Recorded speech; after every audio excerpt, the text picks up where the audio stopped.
Wherever you go, whatever you do, throw a little at it. Omax, Vest and Briefs. Tirupati Ezhumalaiyan கோவிலில் இலவச தரிசன வரிசையில் 6 மணி நேரம் ஒரே இடத்தில் கைக்குழந்தையுடன் பக்தர் ஒருவர் காத்திருந்த வீடியோ இன்ஸ்டாகிராமில் வெளியாகி வைரலாகி வருகிறது.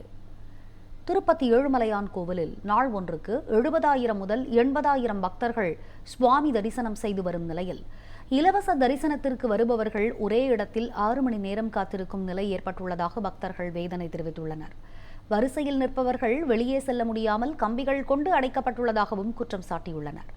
கைக்குழந்தையுடன் ஒரே இடத்தில் 6 மணி நேரமாக காத்திருந்த பக்தருக்கு உணவு வழங்கவில்லை என கூறியுள்ளனர். இது தொடர்பாக இன்ஸ்டாகிராமில் பக்தர் ஒருவர் வெளியிட்டுள்ள வீடியோ இணையத்தில் வெளியாகி வைரலாகி வருகின்றது. சாப்பாடு கூட ஃபர்ஸ்ட் இந்த கியூவில் வந்து கரெக்டாக இல்லை, சாப்பாடு கூட வழியில் ஃபர்ஸ்ட் தண்ணி குளிராங்க, சாப்பாடு எல்லாம் விட்டு இருப்பாங்க. 11 மணி வரையும் சாப்பாடு இல்லாமல் இருப்பாங்களா?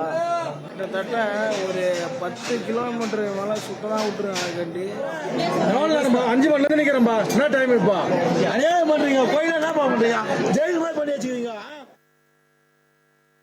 சாப்பாடு தமிழ் ஜனம் சேனலை சப்ஸ்கிரைப் பண்ணாம பார்த்துட்டு இருந்தீங்கன்னா மறக்காம சப்ஸ்கிரைப் பண்ணிடுங்க.